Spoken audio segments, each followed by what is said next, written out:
मुलांनी लग्न झाले तरी आपल्या आईवडिलांना वेगळे समजू नये, तसेच ज्येष्ठ नागरिकांना काही त्रास होत असेल तर विभागीय अधिकारी यांच्याकडे तक्रार करता येते, असे महाराष्ट्र ज्येष्ठ नागरिक महासंघ अहमदनगर विभागाचे प्रादेशिक अध्यक्ष माजी प्राचार्य खासेराव शितोळे यांनी सांगितले।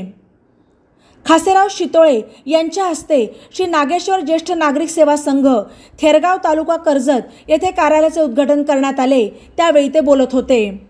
या प्रसंगी प्रादेशिक विभाग अहमदनगरचे अध्यक्ष सर्वोत्तम क्षीरसागर, कार्याध्यक्ष केडी खानदेशी, अशोक आगरकर, शिवाजीराव ससे, नूर आलम शेख, उदारे सरपंच मिनीनाथ शिंदे, नागेश्वर संघाचे अध्यक्ष रावसाहेब महानवर, नागेश्वर विद्यालयाचे संस्थापक जोगदंड सर, पहलवान अशोक सकट आदींसह आजी माजी ग्रामपंचायत सरपंच सदस्य आणि ज्येष्ठ नागरिक उपस्थित होते।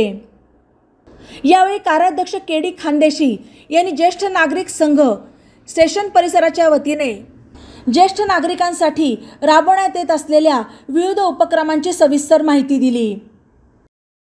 ई नवा मराठा यूट्यूब चॅनलला सबस्क्राईब करा आणि बेल आयकॉनवर प्रेस करा।